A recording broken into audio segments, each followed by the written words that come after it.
been a lot of discussion lately, and just wanted to take the opportunity to try to give everyone a brief update and a lot of questions about some of the work activity in wells and so forth, as well as some other things. And just to get started, I'm going to give you a couple of items that you'll be seeing in the next week or so. The first item is we're going to be moving our command post more than likely next week. Just want to tell everyone where we'll be moving our command post to. The mini storage building, the first lot to the east of that. It's an empty lot, used to have a mobile home on it, a slab there. We're moving our command post there next week. It is a lot owned by Texas Brine, so we're going to move over there, set up over there. We're hoping to get the infrastructure in middle of next week, and we're going to move over and move our equipment there. Next item, if you've been... So is entrance going to be from the highway or from July? Right now, originally from 70, but there, Texas Brine is, also owns the house kind of catty-corner to the back of it. Ginger and Jared Bro's house, and there's some discussion of them putting a parking lot there. But we have a little walkway, so it's much easier to park in the back and just walk up to us.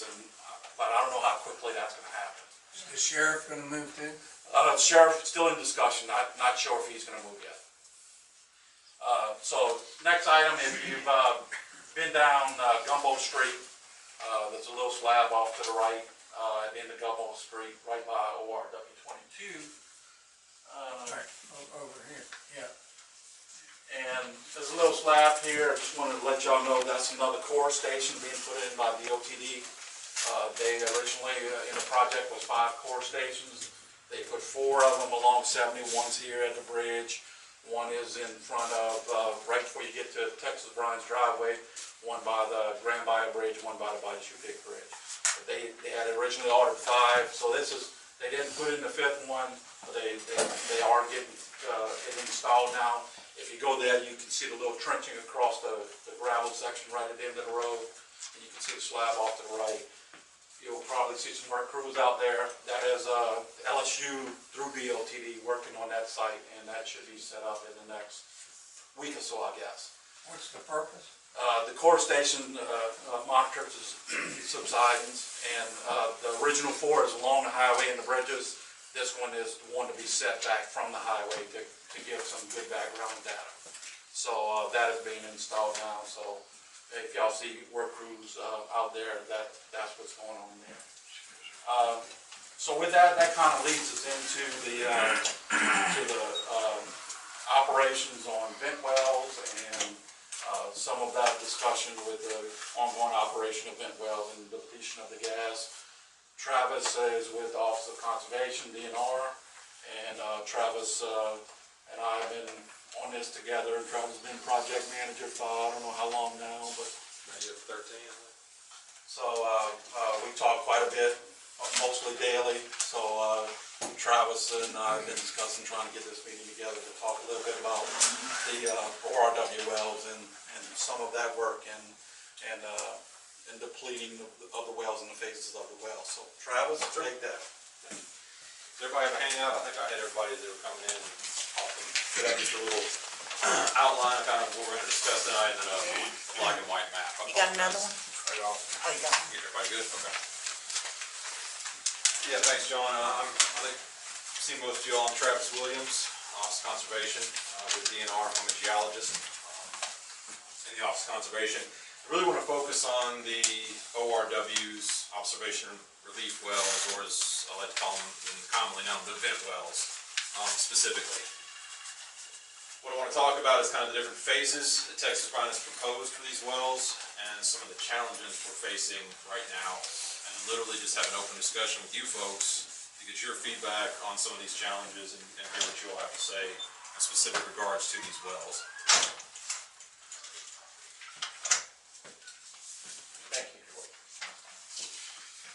Real quick, I don't know what everybody knows about the different phases of the ORWs, but just want to make sure I run through them real quick. Just that they're on the sheet of paper, so you all know there's 6 phases that Texas Brine has proposed. First couple pretty simple. Number 1, installation. Number 2, active venting and flaring.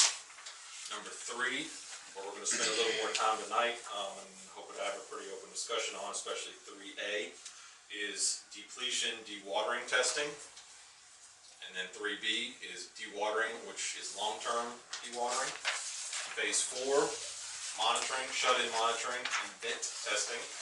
Phase 5, which is maintenance and additional monitoring. And then the last phase is phase 6, which is plug and abandon of the well. The well's gone. I just want everybody to know, we're just focusing on the ORWs. And just because an ORW reaches phase 6, which is the plug and abandonment phase, does not necessarily mean that an area is gas depleted. We're strictly looking at that ORW where that hole is, where that ORW is sitting. So I just want to make that determination. And if Texas Brine still has to come back to DNR and propose if an area is gas depleted and support that an area, a wide area, is gas depleted. They had proposed what area, draw it on a map, and then present any supporting data to say, DNR, this area is depleted, do you agree? Now, for just the ORWs, they have to do a similar process to move through these different phases. And number 2 there is some of the documentation that they need to submit. And it's not just one piece of information. It includes the ORW history, how much has it vented, any testing that they have done on that well. It includes depletion testing, dewatering testing, communication testing, which is to ensure that that well is in communication with the MRAA aquifer. Of course, the construction of the well, and then any CPT, MIHPT. I think you're all familiar with that. You see the truck out in the community or out and around that goes up and down, and those are just data points. So all of this information combined, along with anything else that they've got for that specific ORW, is submitted to DNR, and Texas Brine says, DNR, do you agree that we can move this well to the next phase? Where we're really seeing a lot of that right now is from phase 2 to phase 3. And then we're going to talk a little bit more on phase 3 here in just a second. The DNR goes through each phase, and it either says, yes, we agree, you can go to the next phase, submit more information, or we disagree, and try again. And you know, it's not just a real quick process. Some of these wells have been getting kicked back. Some of them go through, if enough data is presented, some don't. But we look at all the data that gets presented, and we'll ask for more if necessary. So one of the challenges, or the challenge that we're running into right now is the phase 3A. Texas Brine has cited some residents' concerns. What they have quoted is quote-unquote community wells. You see that list there on 3A at the bottom of your piece of paper. And the concern, the challenge there is Texas Brine is stating they don't want to perform any dewatering, depletion testing on these wells, citing some residential concerns from moving water from these wells, which may result in possible subsidence. That's the argument. So I want to kind of talk about 3A a little bit more and just make sure everybody understands. I'm strictly talking about the testing at this point, not the long-term dewatering. So what Texas Brine has proposed is... Just a minute before yes. you go on. Sure. The implications, you talk about advancing to the next phase. Yes, sir. Since the final subphase of phase 3 is dewatering, the implication is that everything has to be dewatered. Long term or 3A? Any term. Yeah, 3B. Okay, and I was getting to that right before you asked. I'm All right. honing in on 3A, and I'm going to explain that and kind of see where that goes and what our challenge is right now. So what 3A is a 1-hour test. They stick a pump down the well, and the maximum rate we've seen from these wells as far as pumping them is 10 gallons a minute. 1 hour, 600 gallons. Do the math real quick. They're looking to pull out of these wells to see if they bring gas in, or if not, if the well's depleted. This test also serves the purpose to show if it's in communication with the aquifer. Obviously, they put the pump in, it sucks the well dry instantly, and no water comes back in. Maybe the well's clogged. Maybe we've got a communication problem we need to fix on that well, do some maintenance. Otherwise, water comes in, it's in good communication. No gas comes in. It's pretty good evidence at that point that that well is gas depleted at that point.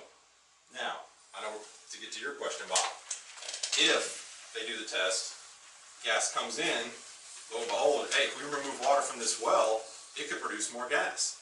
That doesn't necessarily mean that that well goes into automatic long-term dewatering.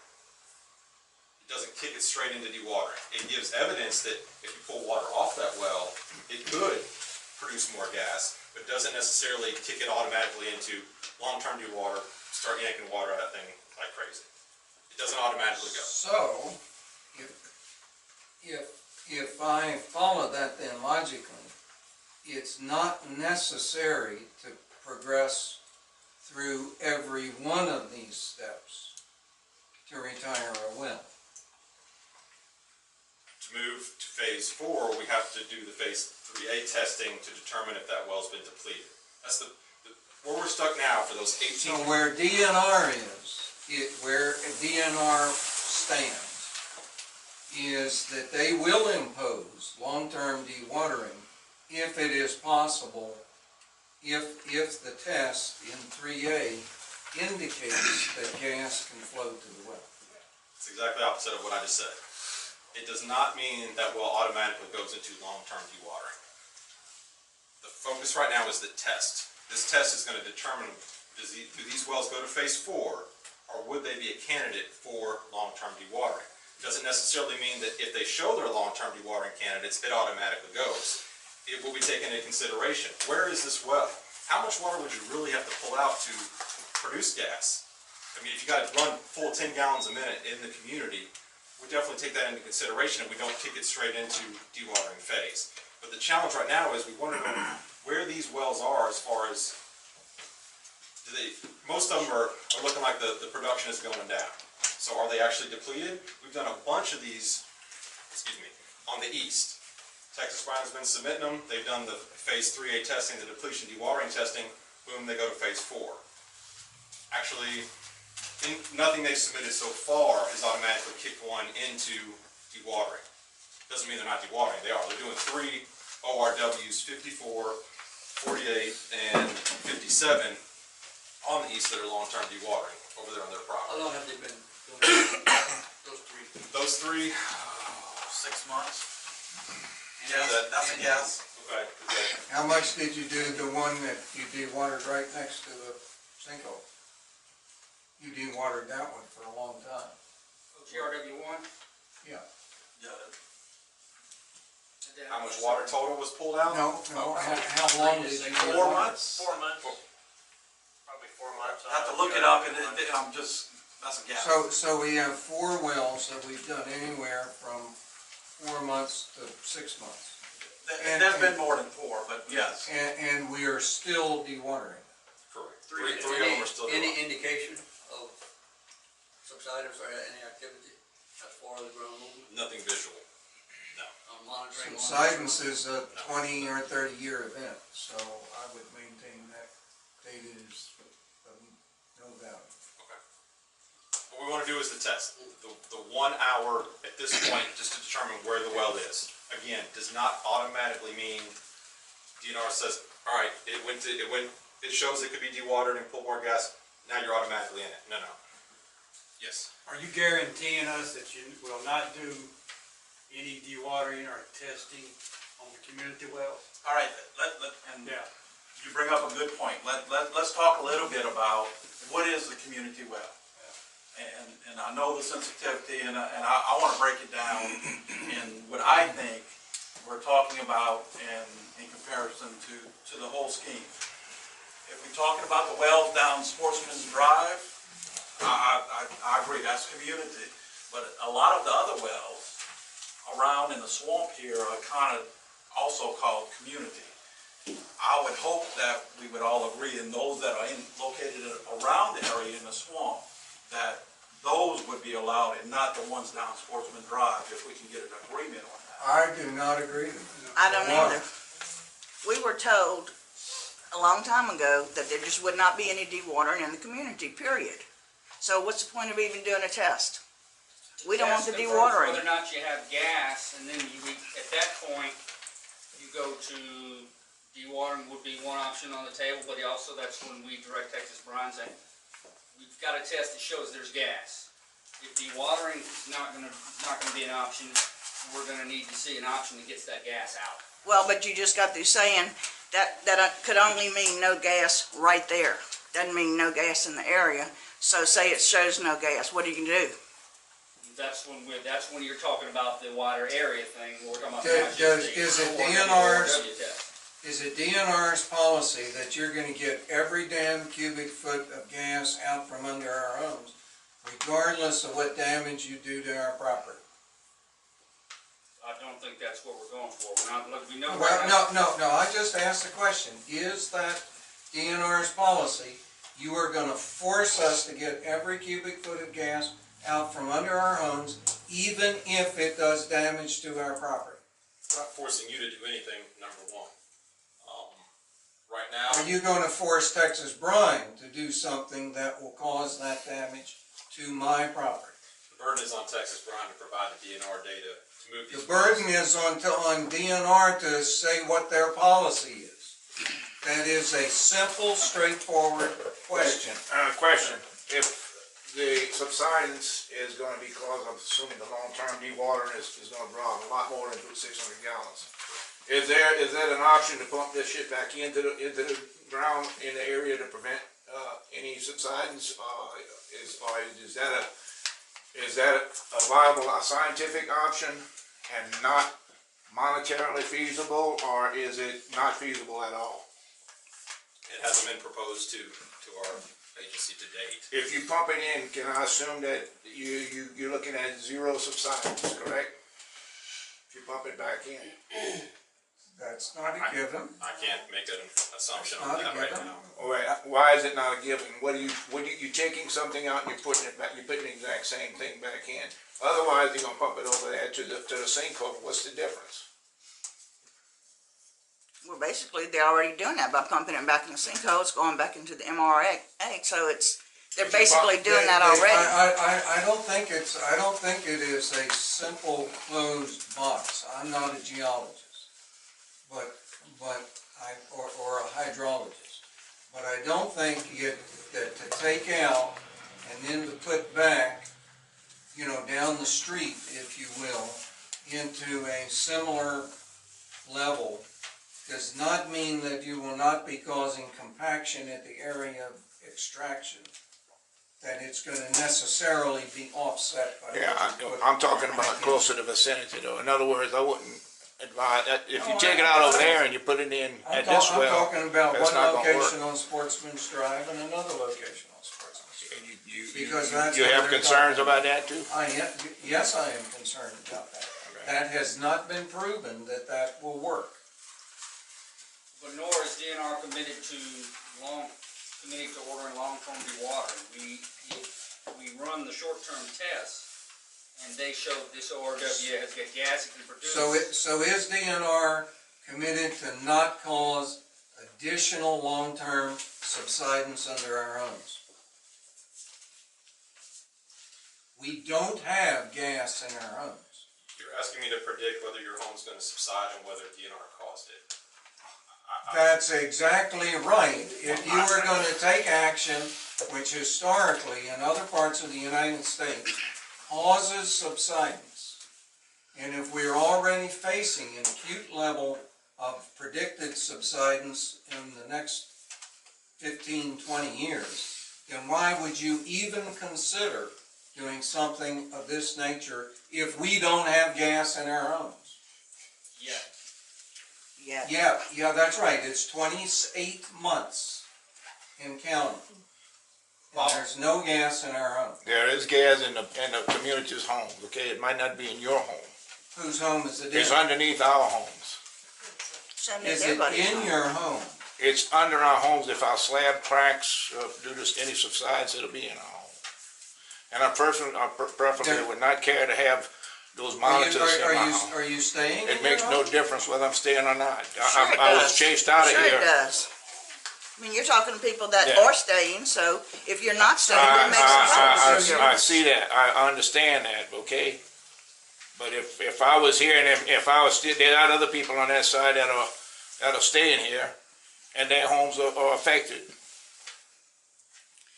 Well, the So thing you're is, there gonna may have been other speak- people that you're stayed. speaking I'm for not me. speaking for Who anybody. are you speaking for? I'm speaking for myself because I'm still there. But you are not gonna, Y'all you don't are need to not a swallow long-term between property owner. yourselves. I think, I'm here to hear what DNR has to say. I'm staying, I'm across the bayou. I wanna hear what you're saying. All right, let's hear it. And Mr. D, when it comes to talking about us forcing stuff, no matter what the residents' concerns are, that's the reason when DPBE was brought up, it was later shelved. It was based on those concerns. That's the reason we're here having this discussion tonight. We want to hear your concerns. If we can alleviate your fears where we think the science justifies it, we'll try to do that. If not, we will try to find other means to remove the gas, but the gas has to come out. And we're trying to find a way, and part of it's driven by science, but we also are sensitive to y'all's concerns. We know you gotta live with this every day.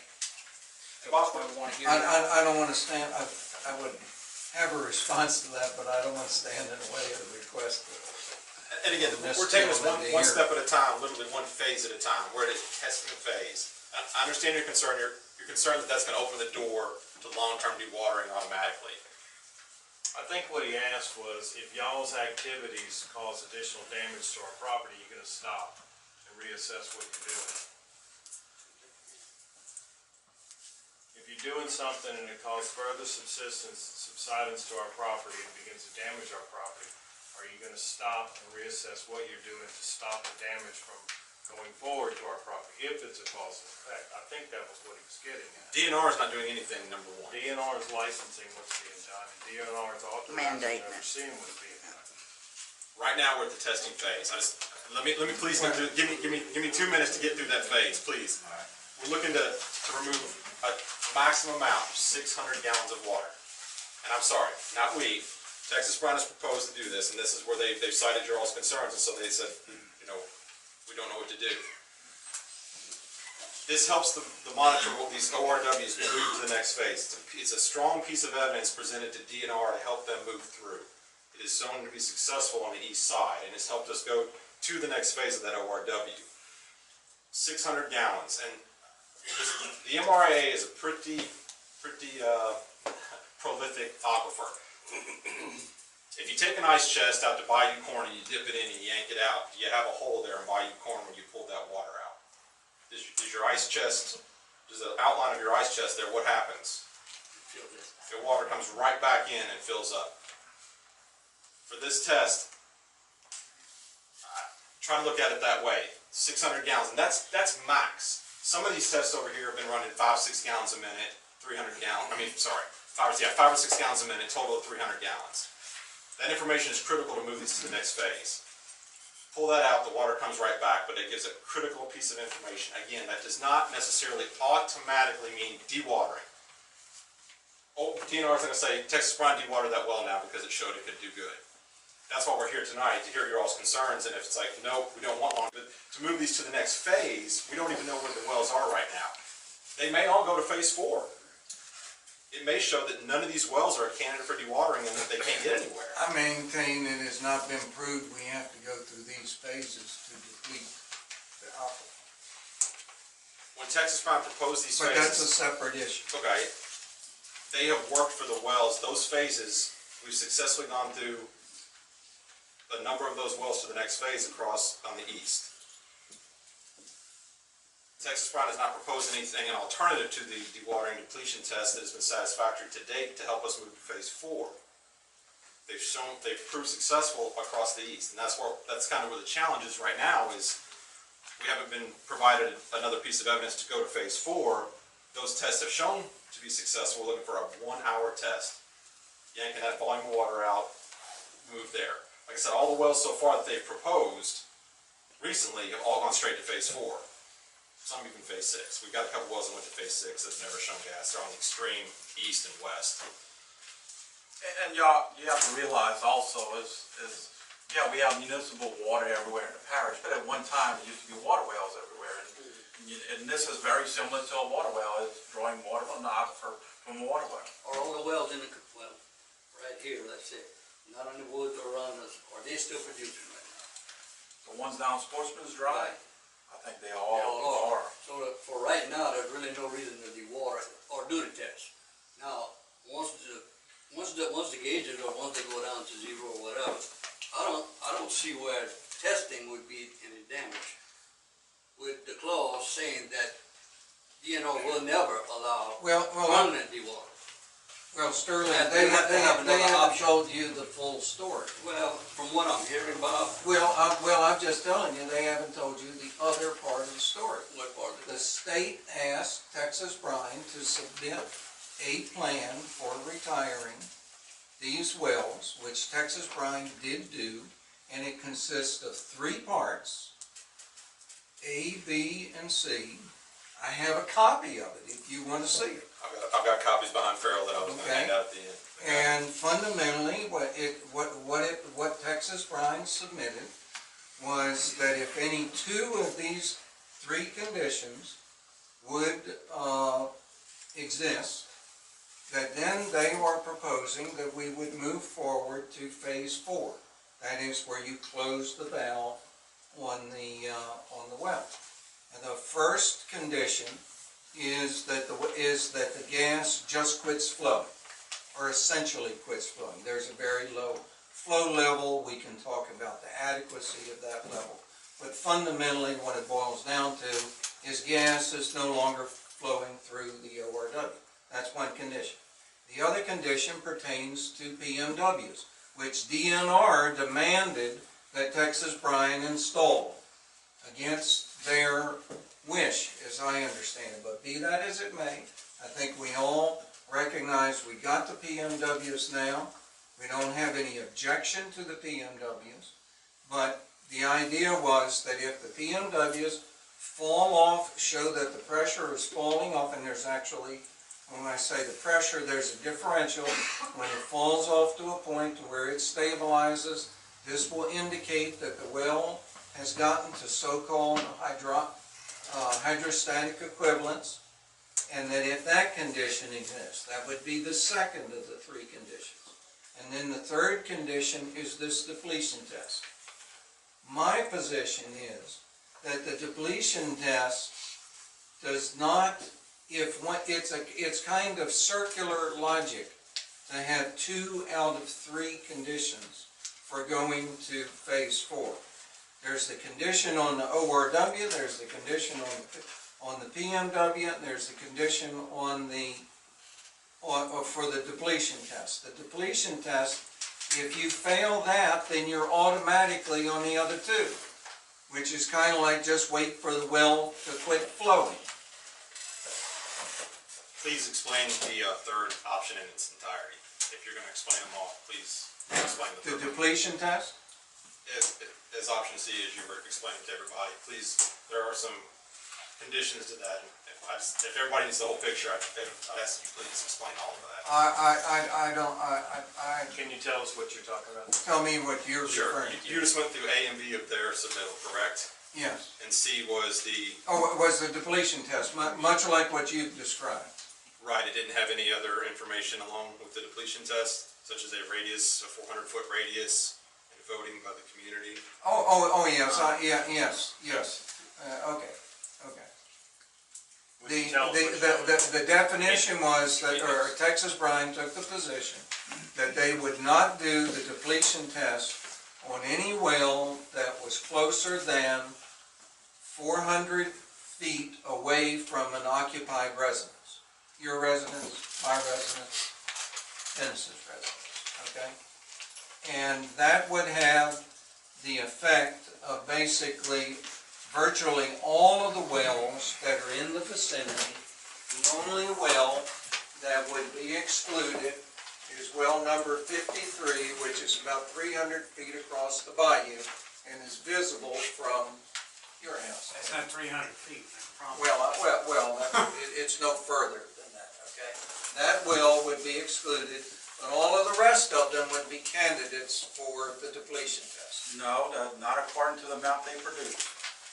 Okay. Okay, they said The 400 amount they feet. produce eliminated all of these. But when they said the 400 feet condition, the only well that was within 400 feet is 53. Now, if you agree to, what I would propose we do is we eliminate these 3 wells on the east side of the community, and we eliminate these 5 wells on the west side of the community, plus the 5 wells that are down the middle of the community. point is, if you're gonna do if you are going to do the depletion test and you fail the depletion test, then you cycle back to the ORW depletion and the PMW asymptotic approach requirement. So you basically cycle back to the two basic requirements around the ORW and the PMW. And I maintain that that should be sufficient for the community. And the only question is, what constitutes the community? I think clearly the ones on Sportsman's Drive are in the community. I believe the ones that are relatively nearby, I don't think we should be overly scientific about it. I think the ones which are close should be included. I think the first level of the first tier of wells that are close to the community should be included. We shouldn't be overly scientific about it. That would add 3 wells on the east and would add 5 wells on the west side. And if we would do that, and if we would accept the requirement that we just let the ORWs go until they quit flowing, and we look for the requirement of the PMWs indicating that there is broader depreciation of the gas, I believe that that ought to be sufficient. And the reason that this is so important to the people that live here is that there's scientific data that suggests that the area west of the dome is subsiding at the rate of 1/4 to 1/2 inch a year. That's before the sinkhole showed up. In 20 years, that means anywhere from 5 to 10 inches. The Blue Ribbon Commission, you know that I'm a member of the Blue Ribbon Commission. I didn't do the study. I don't have any special scientific knowledge, but but they publish their results. They are in the public domain, so I'm not saying anything that hasn't already been published, has said that the sinkhole has the potential over the next 4 or 5 years to give us another 4 inches of subsidence. If I add 4 inches of subsidence to the baseline predicted subsidence, and I get somewhere between 9 and 14 inches of subsidence in the next 20 years. Now I have no idea whether that's going to materialize or not, but that's what the scientists tell us could happen. My house has a bulkhead, and every other year or so, when we have a high water event, I get water that comes up to about 11 inches to the top of the bulkhead. If I get subsidence of 9 to 14 inches, that says that in the future, without doing anything else that jeopardizes my property, I may eventually get to the point where the water is coming up and getting gradually into my yard at the end of that period. Am I against further subsidence of my property or doing anything that might risk subsidence of my property? You bet I am. But that's the reason. And until Texas Brine can prove, until DNR can prove, or somebody else can prove that that won't happen, I see no reason. Your test is not the threat, but the implication is after you do the test that we're going to go to long-term dewatering. You deny it, but why? But what else are we going to do? If we're not going to do that, we're going to just let the ORWs continue to flow till they quit flowing. Well, Bob, And that's what we're doing in the base case. okay, so they do the test, and it shows that they can pull more gas in. What does that tell you, number one? Besides that dewatering would pull more gas in, what does fundamentally that tell you that they're able to pull more gas? What does that say still in the ground? Gas, right? Well, but Not only that, it's also test to see if the well is clogged or not. And if the well's clogged, you're not going to get any gas, you're not going to get any pressure in the gauge. you do a communication test. If you draw the water down quickly, that means that it's not in communication, that there's a problem. You need to clean it out, that there's gas that may be present. So you're comfortable that we're gonna do, it sounds to me like you're trying to get me to agree to a test which may lead, I know good and well, may lead to long-term dewatering of the well near my property, but you're telling me, oh no, we're really not going to do that. I'm telling you it's And not. you were expecting me to believe that. You got your mind already made up. It sounds like that you know what's gonna happen.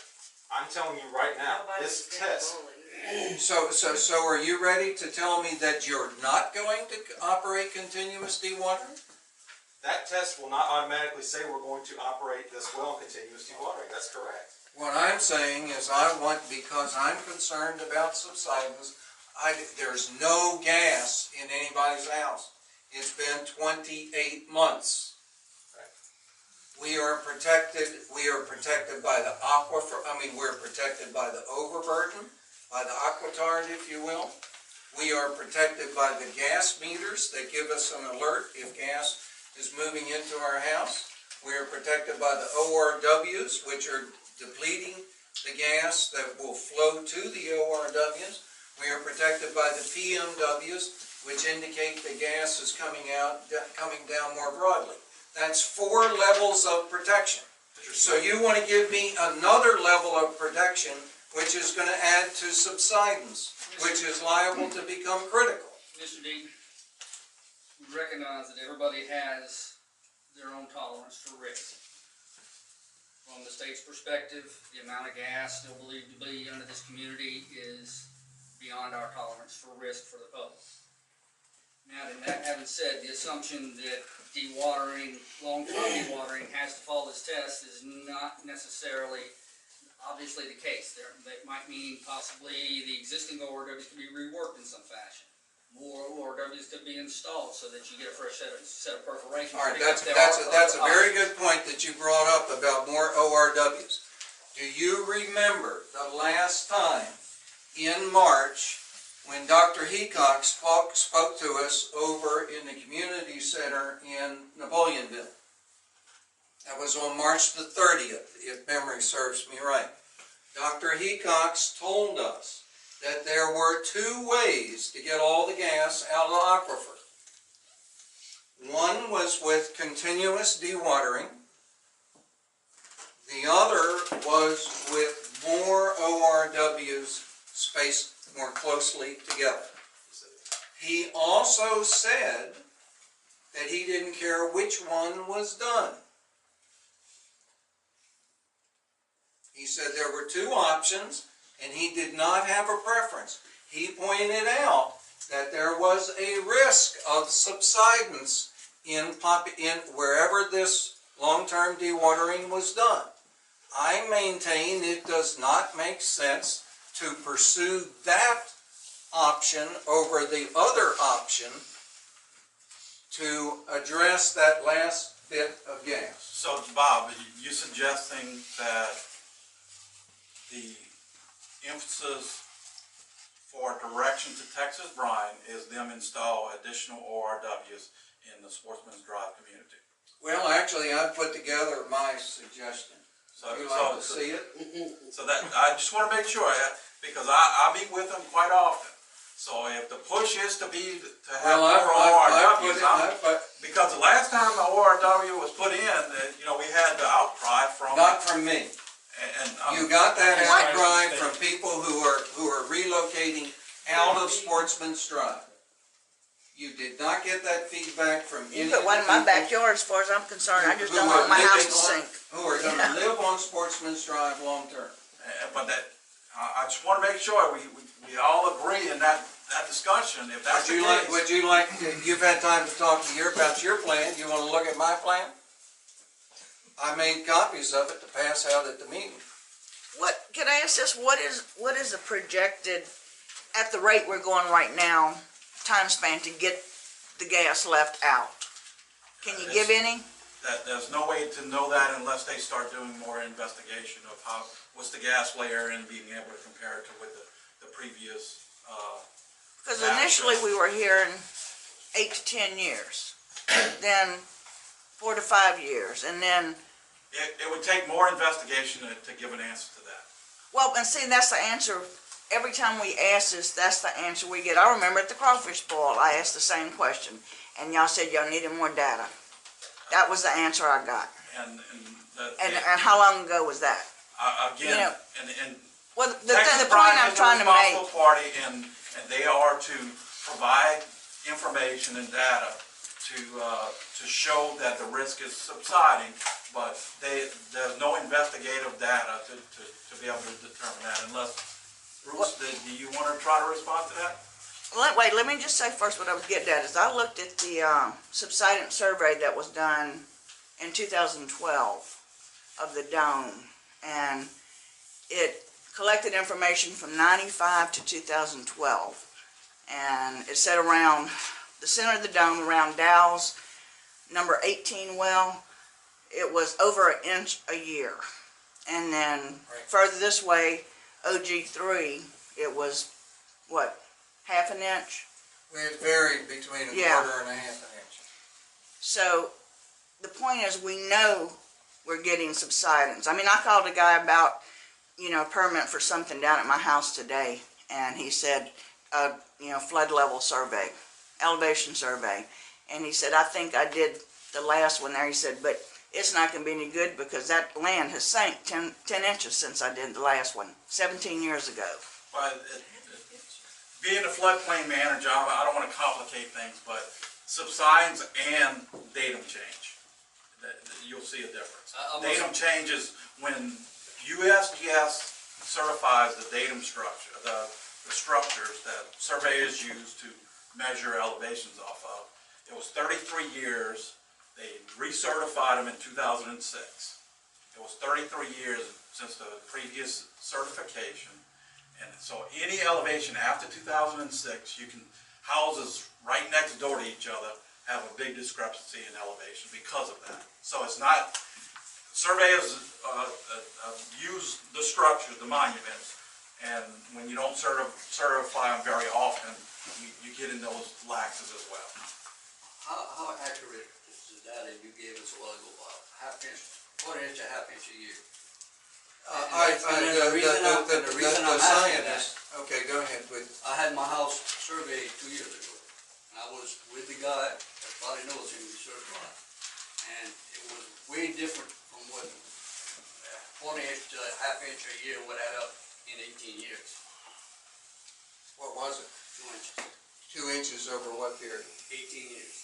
Over 18 years. Yes, this whole area. So that's more like a tenth of it. It's a little more than a Which tenth of is that. typical in Louisiana, all areas. And this is what I was told. Yeah. Well, I don't know, because that quarter to half inch a year, Phil, that you're saying, in 18 years, we would have sunk a lot more than that. So I'm just saying, maybe I'm not quite as concerned. I understand. I just want the gas out, is what I'm. Specifically, the people that I'm quoting is, do you remember Dr. Will Pettit, whom was called in with Dr. Hecox to talk to us? And I admit that Pettit missed a few things. For example, his first time around, he said the sinkhole would be circular and it would be not larger than 734 feet. I thought at the time that he was really sticking his neck out to give something that precise. But he knows that they kind of missed the boat on that, and that was an early call. It was a guess, if you will. But they've done a much more elaborate study, and the numbers that I mentioned, I discussed with him personally in doing some this Blue Ribbon Commission work a week or two ago. And I mentioned what I just mentioned to you. And they are the company that came up with the analysis that I'm talking about. So in other words. And that's the way they see it. But anytime you talk to a scientist, and the more degrees they have, the more they will cite all of the assumptions that they have to make in order to come up with what the number is. They have a model which has data that's fed into it. The data may be correct.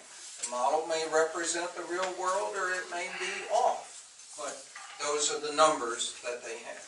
So How what we're much gonna would do- y'all say we Those numbers don't depleted matter. from the amount of gas they had 2 years ago? How much did we deplete with the amount of wells we have installed now? Did we get 50% of the gas out? Did we get 20% of the gas out? I don't know, I can just give you. Well, the total Dr. number. Hecox at one time, just to cite with the numbers, but he would be the first one to say that these numbers are not directly comparable, and I agree with him. He would tell us, he originally told us that it was gonna be 45 million cubic feet of gas. You said 100 million the first time. And then there was another Yeah, time, yeah. at various times, he has said 45, 50, 90, 100, and 200. Okay, so, but he has more, he originally said something in the neighborhood of 45. And then the number went up, and There's a His lot. question is really a good question. How effective have we been? Yeah. How much is coming back? We've gotten What can DNR about tell us 30, how effective we've we've gotten been? about 30 million cubic feet of gas out. Can we move forward? Is that correct? 36 million. 36 million. And they had 44, 50, 60, 70? Well, That's that's the point, we really don't know. Several times throughout is where folks are looking for a real exact number, and it is sometimes tough to get that, and sometimes we've seen the situation change as we get new data. It was referenced earlier, where I said, well, you said you need more data, and then come along later, you say you need more data again. Well, that data was good at the time. Well, As we've seen with this from the start, things change. it's We get dynamic, back down. exactly, because you got gas still, that was still coming up, hopefully it's going, but it's still gonna trickle up over the years because of the shape of the strata. Hopefully we got most of it out. Most of what you have in the aquifer is not dynamic anymore, and hopefully you'll be able to get it Well, out. what needs to be done to see how much gas is Scott's been left? holding up his hand. Go ahead, Scott. That, one question I have is, do we know if it's still being, gas is still being added? If it's still being recharged. Right, do we know That's that? one of the things we're hoping to get from testing the ORWs. If we're testing ORWs and we've seen gas come down, we've seen pressure come down, and we're seeing ORWs that Go back appear up. to be, depleted, they can't pull any more gas and no more's coming in. That starts leading us down the road to say, okay, that's the corner turned on that, but the problem you have is if you're just going off, okay, we see the ORWs that don't flow as much as they used to.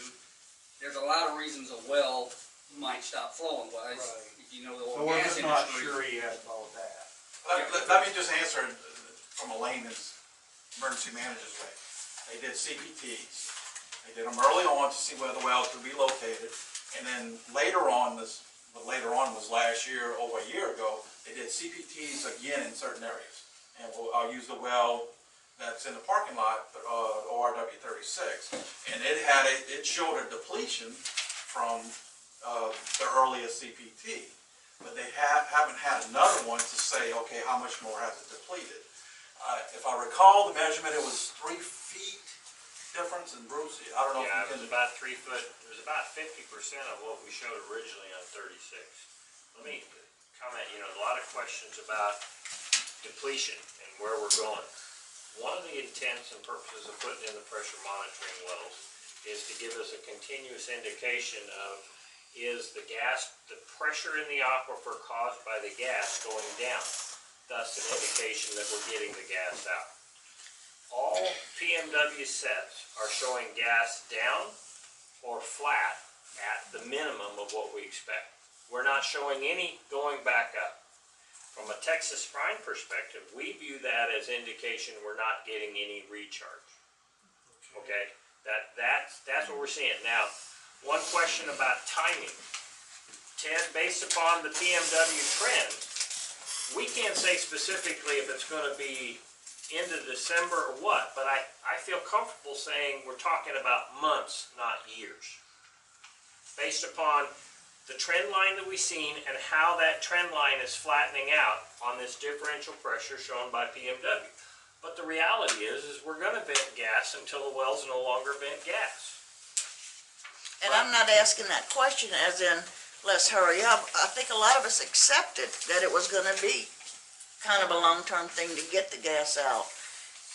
And personally, I would rather take longer to get it out without causing any more damage than trying to get it out faster and causing damage that's not necessary. You know, and that's what I think the dewatering, you know, if it comes down to doing that, we're risking something that we don't need to risk to save time. Not necessarily can be avoided. Damage that can be avoided as Not opposed to not confuse necessary. dewatering Right. from communication tests, though. I wanna make sure that we understand. What I look at as communication tests is the well has gone down and it's not producing anymore, and you might shut it in, pressure back up, and then, you open it up 2 hours to get, the pressure's going again. So those are what I think are candidates for a communication test to see what's going on.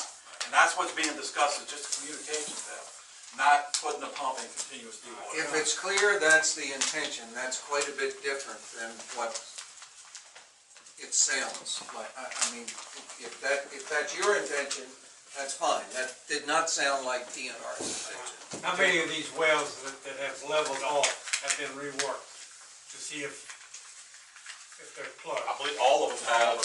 All of them have? Correct. I just, Let me- wondered if they're just cause if I it's can, leveled let me off, suggest something. you were taking for granted that all the gas was gone. Let me suggest something as a potential, or a possible path forward. I'm not hearing anybody say they have a strong objection to a 600-gallon removal communication test on a well. The concern is, will that lead to long-term continuous dewatering? Yeah, you're correct. Correct. What I think Travis's suggestion is, as the wells they stop venting, the question is there still gas around it, or have they vented all the gas? Would it be an option for us to do the 1-hour communications test once the wells stop venting, to confirm that there is no more gas, and commit that we're not going to do long-term dewatering, but if we see that gas returns, we'll have to figure out some other option and come back and talk to you. Okay. That's fair. As an option to say, because what we've experienced in the other wells, in majority of the wells is, once we get the wells to the point they no longer vent, and they're no longer venting gas, no longer show wellhead pressure, when we have done the communications test, we haven't seen a gas flow return. And what DNR is asking for is that confirmation test to say, it looks, smells like a duck, looks like a duck, and do one more test, okay, it's depleted. But the commitment that we won't, by virtue of any dewatering test or communication testing to show that the gas is out, we won't move to any long-term dewatering. We'll have to come up with some other option. That may mean more ORWs, it may mean more CPT testing to say where is this gas is, because Texas Brine wants this gas to be removed. I have no problem with I committing. presume without doing damage to our property. Absolutely. I mean, that's the reason I've said all along, I hear your concerns loud and clear. Texas Brine is not in favor of long-term dewatering, mainly because it's a concern to you guys that it may cause settlement. I personally don't think it will, but it's not my property. I can't speak for you guys. So, Travis, that's a proposal there. And that's why Travis was saying earlier, the dewatering test does not automatically lead to dewatering. And before we move to anything else, we have another one of these meetings, let you know, okay, here's what's going to be out on the table. All right. Right, Scott? I have just another question, so I can maybe wrap my head around this dewatering. With that, you're just pumping a huge amount of water out of the aquifer to pull the gas with it. Yeah. 'Cause, I listened to your analogy of the ice chest in the bayou, which makes sense. It seems like the water just goes back. Yeah. What you pump out, how? Here, let me explain the dewatering test. We have a well screen that the top of that well screen is just below the aquitard, just in the top of the MRAA. That's what has vented the gas out. As that gas layer gets thinner and thinner, it wants to bring water in with it. Right. And that water tends to blind off the gas from getting to the well. So, but as we control the flow down, the flow becomes less and less, that layer becomes thinner and thinner. When we do the test to confirm that the communications is open and what we call this dewatering test, to confirm that it's no longer got gas, all we do is we pump the water out of the well casing to get it down to right as close to the top of the screen we have. So if there's any gas there, it has an opportunity to come out and we'll say, okay, there's still gas there. What we've seen on other wells when we've done that, after we've vented them all the way down, typically we don't see any gas show up. It would be my expectation that's how these will probably respond too. But again, that's how the dewatering test would do. Is it's done over a 1 hour period. We pump, like Travis said, about 600 gallon total. 10 gallon a minute max. Most of them won't support that much. It'll pull it down to the screen. And two things happen. One, we know the screen is open, water will flow to it because we can pump the water out. And we know how much water we continue to pump out. And two, we confirm that there is no more gas to flow in when we pump that little bit of water. Because what happens is when it gets low enough pressure, water gets in that casing and it blinds off the gas and it won't let the gas come through. It's like closing the valve. So if you pump that water down, it lets the gas come in, if there's some there. If there's no gas there, we say, I think we've got the well depleted. If there is gas, Texas Brine's commitment is we'll have to figure some other way of doing it without doing long-term dewatering. In other words, dewatering, long-term dewatering, well, I guess, what I want to hear is that will never happen. Guarantee you in writing or whatever you want. We're not going to do long-term dewatering. I've personally been opposed to long-term dewatering ever since it first came Testing shouldn't be a up. problem. I don't see a But, problem. you know, I can't speak for DNR. Specifically, like, okay, this well out in the field here on my property, Yes, would that be a candidate for a test? absolutely. Yeah. Okay, now let me ask you this, now that, I don't really think pulling 600 gallons of water out is gonna cause any subsidence, but couldn't that water just be captured in a tank? And then once the test is over, pump it right back down the hole? That's what Michael said. It's probably gonna fill in itself before you can even get the Yeah, pump It's the back. Bayou example, yeah, it's gonna come, It's gonna fill in itself? Yeah. correct, Okay. yeah. I mean, you know, just for reference sake, All right. we have 2 water wells on our property that we pump continuously. When we were running both pumps for years and years, we had each pump moving a total of about 1,200 to 1,300 gallon per minute coming out of the aquifer. And on our property since the first well went in the early, back in the 70s, we've seen very low subsidence on our property. I mean, virtually, we've never been concerned about subsidence on our property until the sinkhole. gallons of water a day.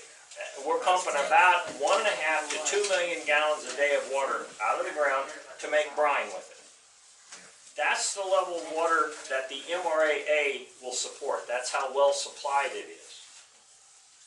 Okay, that's what we're doing, but I'm not saying that's what we do here. I just wanted to put that in reference so that you had a measurement of, here's what we're doing on our site. And Bruce, all I'm saying- I think information on subsidence is very, very spotty. We already heard what Itasca calculated, so that's on paper. We have already heard Sterling's experience, And it's on paper. which is different, but that's empirical data. There's all the Radican studies, which seem to be more or less consistent with some of the things that Itasca calculated. We've heard your experience of all the pumping, and you haven't seen subsidence on your property.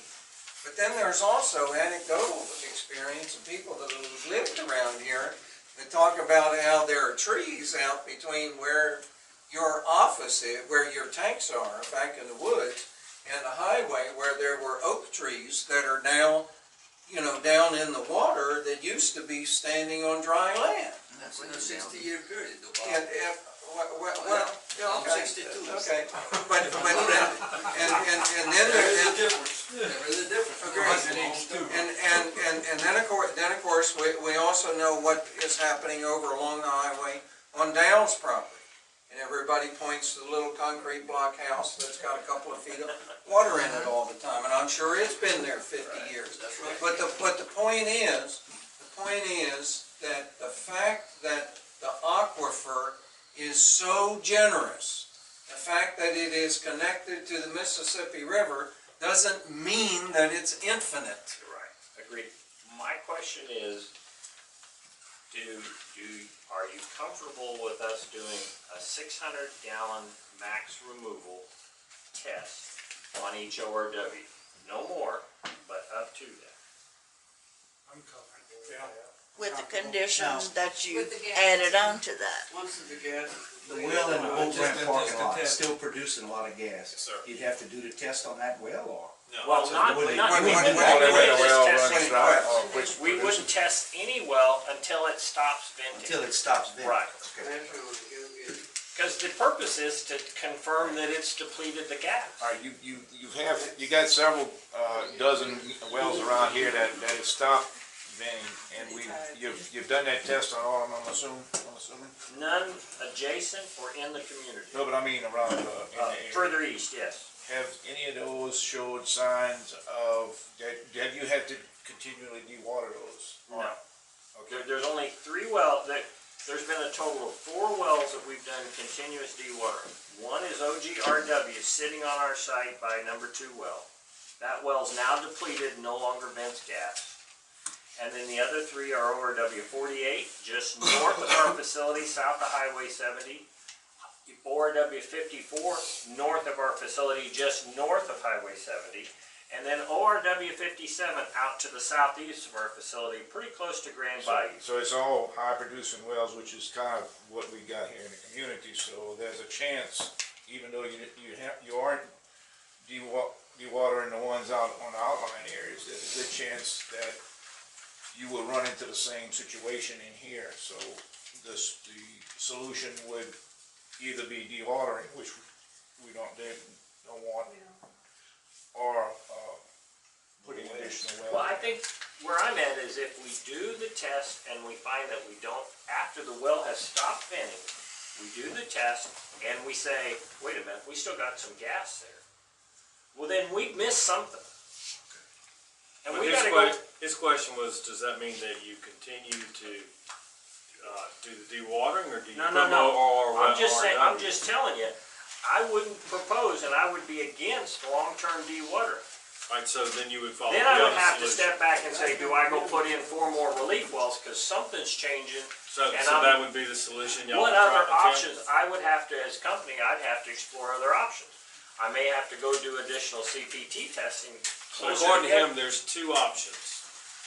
Dewatering wells, Or more or RW. more RW. So that's what, So then you would be more RW. and then, it would also be. However, I think Bruce is suggesting that there is potentially a third one, which is, this whole thing, since the earth is not uniform, maybe we need to do CPTs closer. We may have to do more evaluation to know where the gas is or the gas is not. And one other question, we were talking about like on Joe Sell's property, I think you already got a well on there already, right now? Next door, on the Okay, empty lot. is that within the radius influence? In other words, do you have to go away from her property, or can you put 2 wells right there on her property? It wouldn't make sense, I don't think, to put another well adjacent to an existing well. I'd go do, testing or do something somewhere. Let's be candid about the flexibility that we're really gonna have, and I mentioned this to Bruce this afternoon. And that is, by the end of the year, with the class action lawsuit, kicking in, all of the people on the east side of Sportsman's Drive are obligated to sell their property because they are in the class action settlement, and the class action settlement says you sell your property. No, we don't have to do that. You know? No, we can keep our property. If they take it, he's We talking about. don't get a penny if we keep it. Okay. If I don't get enough for what I got, if they're not Then selling, you then I'm stay. gonna keep my house. Okay, and they can't force me out of my house. okay, agreed, okay. He's just saying, he thinks everybody on that side has agreed to the buyout. The expectation is on Sportsman's Drive that all the people on the east side of the street are gonna leave. And the people like myself that are located on the west side next to the bayou, they're gonna generally stay in place, okay? The implication is that the wells on Sportsman's Drive, which are roughly 300 feet apart, Texas Brine's gonna have near infinite flexibility to put additional wells. Now, I don't think anybody's gonna come in and say, put a well down every 60 feet, but the fact of the matter is, there's gonna be plenty of real estate that they own by the end of the year to go to that other option before we would go to long-term dewatering. Which would eventually, hopefully, be removed down the road. What would be removed? Any wells put in this area. Oh, yeah. So what we're saying, Bob, is that if they need to put them, we know we need them, let's put them, in my opinion. We know that once they get the gas out, might be 2, 3, 4, 5 years down the road, they'll be gone eventually. Yes, Right. that's right. So, let's let it go. Eventually, they will quit flowing. But you're making an assumption that the east side is gonna be a productive area. And you know that with the installation of ORW 51, that is not very productive on the east side of the street. So I just wanna make sure that everybody understands that.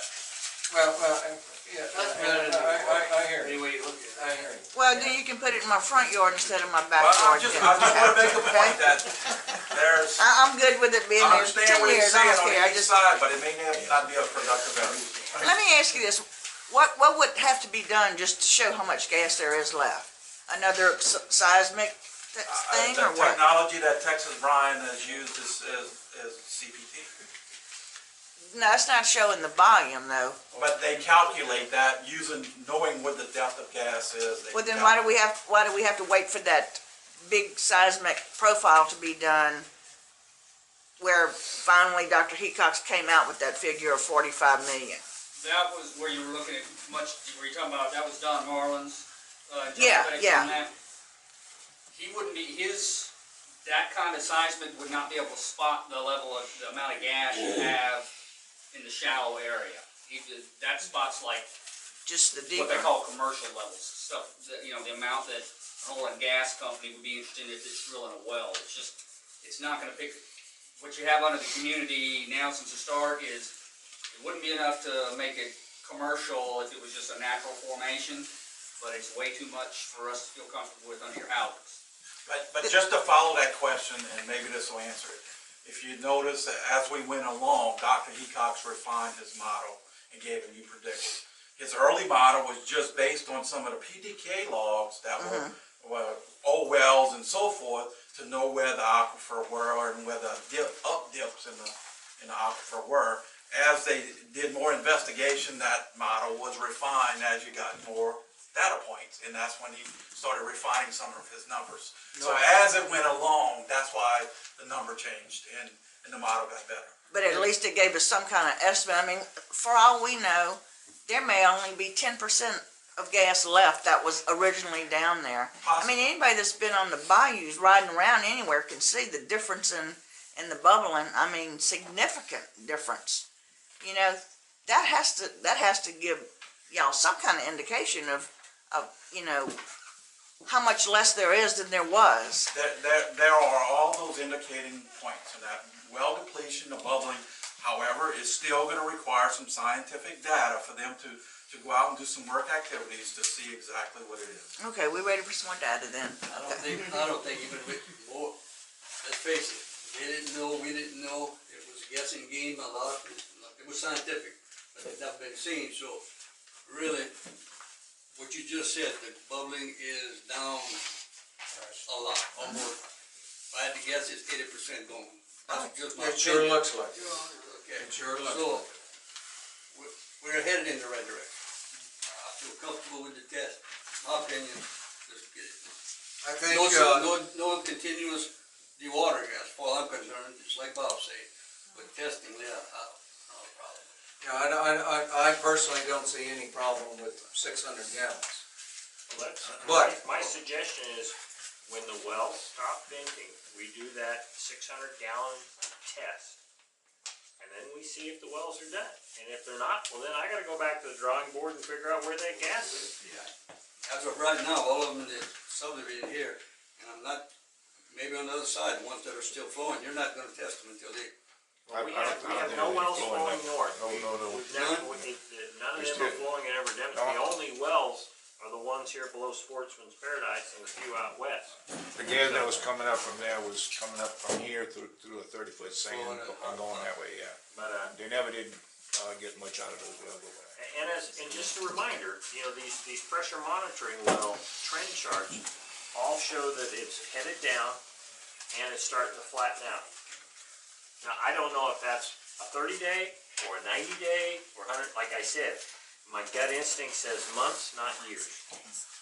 But we're gonna vent the wells until they no longer vent, and then if it's okay with you, we're gonna do this test to see if they're done. And if they're done, good. If they're not, I gotta do more work and figure out where the gas is. One question I have is, you know, the ice chest and the bayou for the water, are y'all doing an ice chest in the bayou for the gas? I mean, is the gas recharging like the water recharges the aquifer? Based upon the fact that the wells water in, the water is replacing gas. You know, that's. Deductive reasoning. When we get to a point that a well has depleted, every well, I mean, if we went out and opened up the choke on these wells, real quickly, they draw water in and stop venting. We keep throttling back the rate at which they vent to make sure that we don't water in the well, so that we only want to vent the gas as long as we can to get as big an area as covered. But at the end of the day, what we find on the other wells that we have done the testing, and what we see on every well, once it depletes, it's replaced by water. After you close in the well, do you have a set amount of time you lay that well to stay there to see if it builds up more pressure? It's a good question, Mike. Right now, Texas Brine has proposed the phase 4 shut-in. They'll shut it in for 6 weeks. And if it builds up pressure at that point, they do a vent test. They just flow the gas to see if it can sustain a gas flow to take it back to phase 2, which means it just flows by itself. If it doesn't, they shut it back in for another 6 weeks and keep that up. Right now, there is not a definite number on how long, say it doesn't build up. There's not a set number of that well needs to be looked at for a year, 2 years until it's called done. That hasn't been in place yet. We haven't gotten a well there yet. We're just trying to get them into phase 4. We get them in the monitoring phase where we monitor the wellhead. To be honest with you, there's not a set number of, once it gets to the monitoring phase where it's not building up, when do we call it good? That hasn't been put in place yet. But like before the sinkhole even occurred, isn't there a natural gas pressure in the ground? Swamp gas, right. Yeah, we believe there was gas. So we're not gonna try to take the gas pressure down to 0, correct? Yeah. We're gonna try to get it at There is a technical a certain minimum. pressure? Because Alright. it's called the capillary pressure. And you can only get it to a certain point and you can't go any further. And that's what we're shooting for. And that's, when you get to that point, you kinda see there's no And gas, that's even though where- there may be. And that's where we've seen these pressure monitoring wells flatten out at that, like about 1 PSI is what it works out. That's the reason for the pressure monitoring. But there is a minimum. And this gas you're talking about is a gas or is it a liquid? It's a gas. It's a gas, Specifically, it's methane, Yeah, it's methane. which is natural gas. which is flame, Same thing which they that's, burn at the top. same That's what thing we're that's burned in your house. I asked this question, I asked this a few months ago, and I wanna know if y'all think it's the same. The well in the boat ramp parking lot, that's about the best producer right now, right? Actually not, 56 is the best. 57 is probably. It's been a good producer. No question. Now, my question is, y'all thinking the same, did that well, y'all think it's just in the sweet spot? Or does that well success have anything to do with that when they completed that well, they perforated rather than use the screen? Y'all think it's the same on that we're just in the sweet spot, or We've maybe got that was a better numerous method? testing that says whether it's screened or perf, we've seen the same type performance. Our opinion is it's a combination of how high the aquitard is in that area, you know, remember how thick the gas is, but it's probably more a function of the quality of the sand in the MRA. It has less clay and silt, and the sand's just more porous, so it tends to let gas flow through easier. And I wanna give 56, for Dennis a example. little credit, cause when we put that well in, Dennis actually kicked the dirt and said, this is a good spot. So I wanna give Dennis a little credit, cause that's what he wanted right there. I would bet, though, if you took, intuition. I would bet if you took shots, survey shots all around this area, this would probably one of the high spots in the area. Probably is. Probably. But isn't it true that 36 was a which is a good flow, everybody agrees is a top producer, is a perforated well? And isn't it true that 56 down the bayou? 55, the far south, Okay, yeah, 55, I'm it's sorry.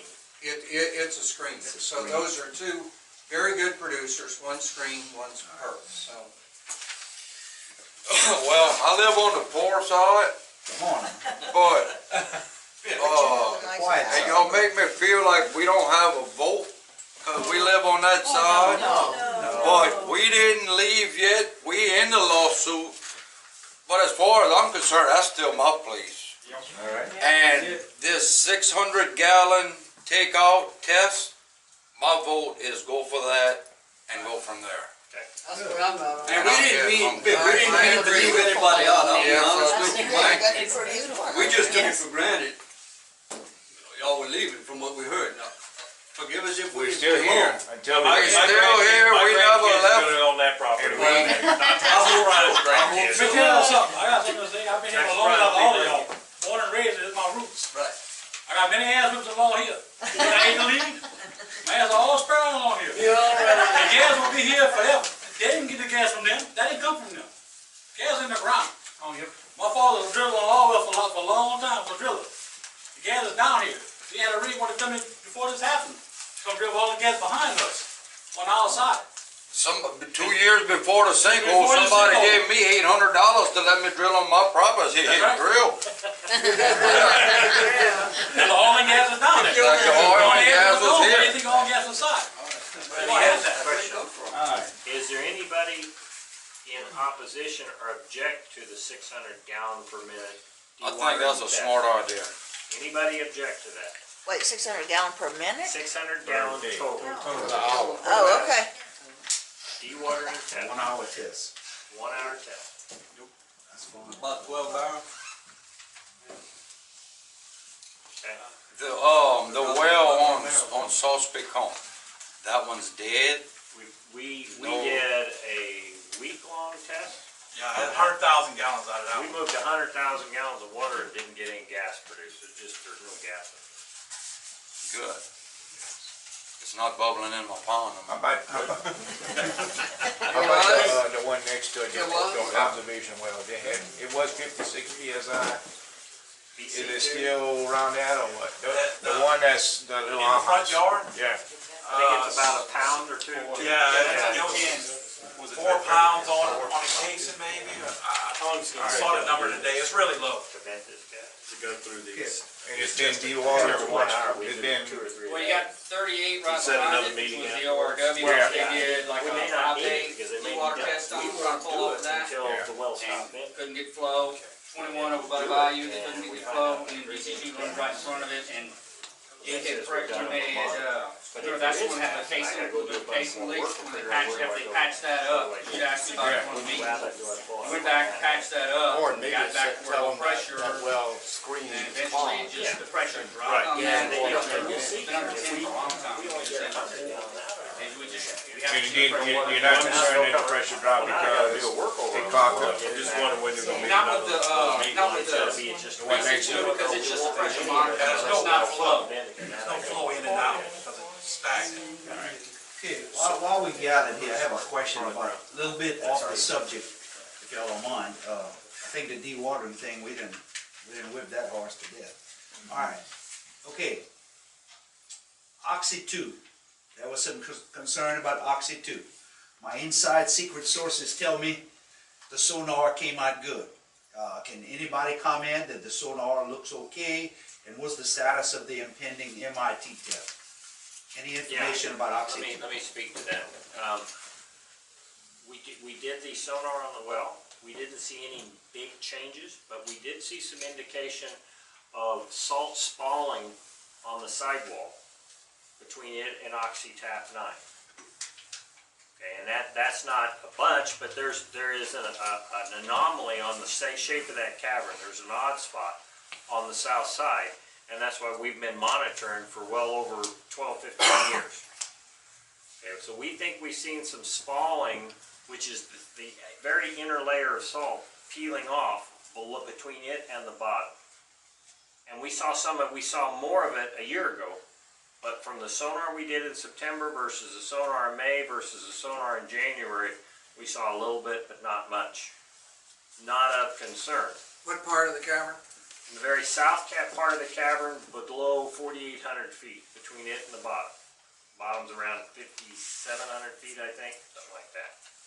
When you say a little bit, Bruce, in feet, can you tell by the sonar? There's not that much accuracy with the sonar. It's in the feet, not the tens of feet.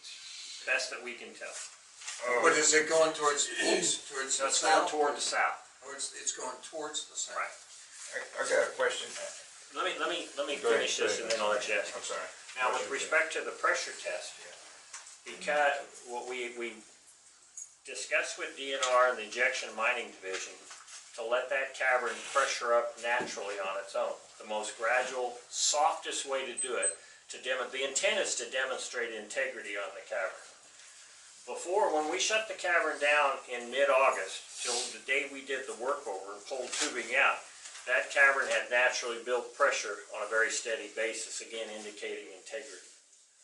Well, we did the workover, we pulled strings out, we did the sonar log. Well, after we got done, we put some of the tubing back in and then we closed it in. And since then, it's been building pressure naturally. We're going to let that build naturally to a point that is about the right MIT pressure, and then we're going to do the certified test. But we're not going to artificially pressure it up because that's the hardest thing to do on a cavern.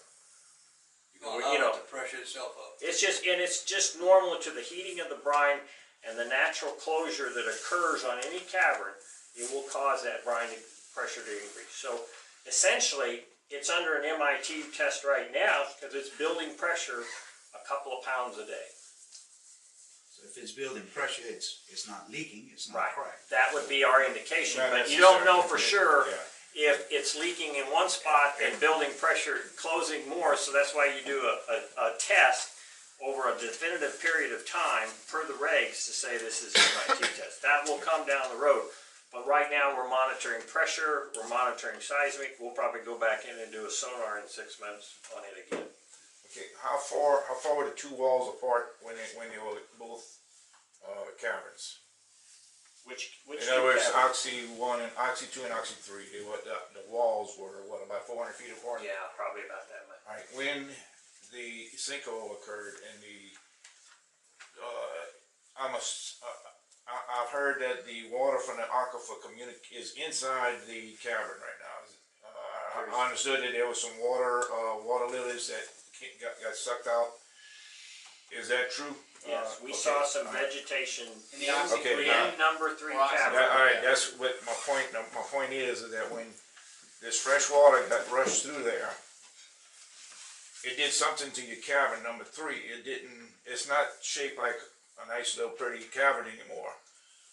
My assumption logically would be that it blew out the side a little bit toward that way, or probably the whole thing. Instead of looking like a cavern, it looks more like an upside down turkey baster. So your bottom is probably larger now and closer to Oxy 2. Is there any way that did the 3D seismic tell us what shape Oxy 3 is in the bottom? no, it's not. It was not able to look into Oxy 3. It was able to look at the outside of the flank of the dome and did not see any deformation or changes from the 2007 3D survey. but there's no technology that we know of to measure the inside of that cavern, because it is 100% filled with sediment. It's all the way filled to the top now? Yeah. It's solid, or basically It's a sludge, Yeah, sediment it's type solid. stuff. It's filled up to the top right now. The only way that I would see you could do it is to drill on the side. If you got 50 feet of wall, that's the only way you're gonna know that. And I don't know if there's anything you're gonna be able to do to prevent that thing from later on from, if that's the fact. You know, if it's still 200 feet away, then fine. But if that thing if it's creeked up, I think you got just something waiting to happen. I don't think it's gonna put the community in jeopardy. I think it's gonna put Bayou Corne in jeopardy to buy it, if that ever does happen. Hopefully it won't. If it does happen, probably 50, 60 years from now, it won't happen tomorrow. And Mike, this is just your thinking. That's my thinking. Well, But I that's mean, just- has anybody, my point is, it's logical thinking, in my mind, anyway. You might not think so. That's okay, that's your opinion. But I just worry about it, know there's no scientific basis to it. well, if you take a block of salt and you put water on it, it'll dissolve. I agree. So that's the To a certain scientific extent, basis. it becomes too saturated, it quits dissolve. That's correct. So at some point, it's gotta stop. That's correct. But it made the wall creep, in my opinion, that way. And there's no way to find out whether I'm right or wrong. And it's just a possibility that this thing could, we're gonna find out you have to do more MIT tests is what I'm trying to say in the future. Not just one every 5 years, y'all do one? Oh, we've got it. You mean with OG too? No, 5 years is the rate. 5 years is the rate. Would it be possible to Department of Conservation to change that to maybe every 2 years or so? I mean, I don't know what you can do. If the thing starts collapsing, you're not gonna. I thought you were watching a lot closer already. Oxygeismer 2 is under pressure, as is oxygeismer 1, and they probably will always remain under pressure. And we've got continuous monitoring on them to see if anything changes. Between the pressure and the seismic monitoring, as one thing we did learn from from when Oxy 3 gave way, is that had anybody ever seen it before, you had warning signs. Yeah. Tremors and stuff like that, if we had the ears in the ground then that we do now, there'd been a lot of warning that something was starting to go wrong. Okay. Are y'all hearing any more sounds? I mean, we heard that 3 months ago. Yeah, there was a little. It may just destroy the cabin, but not destroy the environment. Hopefully not. But if something's cracking and breaking with what we've got out there now, we will hear it.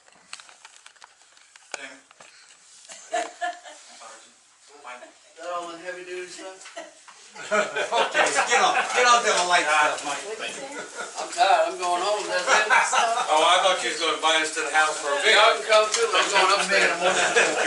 Is that all of it? I got one more thing, Mike. Why we don't have anything on the blog, on the computer anymore? We didn't have anything since September 11th. I thought the terrorists got you all. Ebola. September 11th, I mean, y'all could say something. I'm the one that Jimmy writes that up, and And what, you quit? wasn't getting any calls or emails, and I was writing the same. I mean, it was just so much has been just in general monitoring. It's not in more W's, but if you just want like at least a weekly, hey, nothing's changed. Hey, that would be Get back nice. on that. Something. Yes. Yeah. There's a weekly situational summary that gets posted on the GoStep website that I hope that Ebola didn't change that. 'Cause they've been hot and heavy on Ebola lately. However, that's been going on since the beginning, and that weekly update tells you everything. So it is a site, if you don't see anything on the blog, you can go to it and look at that. John, has any slurring at all occurred in the last couple of months? Not at all. That was my question. I know we're all ready to go, but the sinkhole itself, everywhere I go, people ask, what's the status of the sinkhole? I tagged out last week 230 feet. 230 feet. And no major slough offs or nothing like that in the last, what, 5 months? 3 months? But it has changed in depth, but nothing visual that you can see as far as the stuff. Anybody want to predict a slough off in the future? I mean, there's some areas that. We're gonna do a lot. Dead sites. But yeah, I mean, there's some areas where there are dead cypress trees, so I'm expecting one day we're gonna hear those trees fell in, Let me speak to but that, John. maybe not. I think there's a good chance. You know, with the seismic monitoring system, we're able to determine what's coming from the shallow and what's coming from below.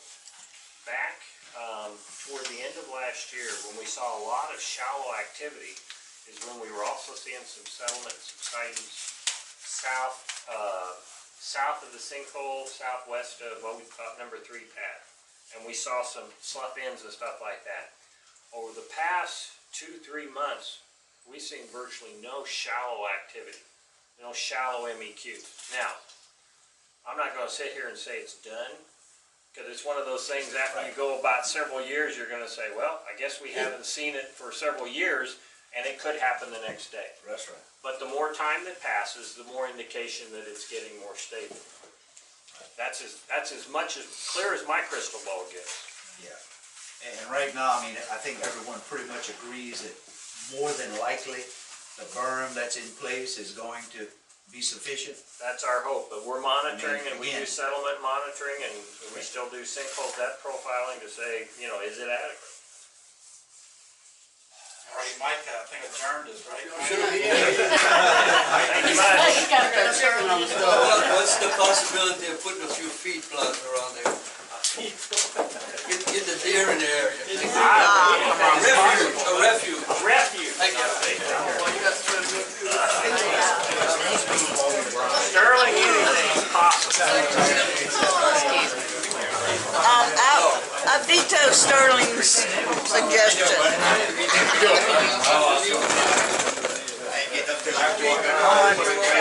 Like you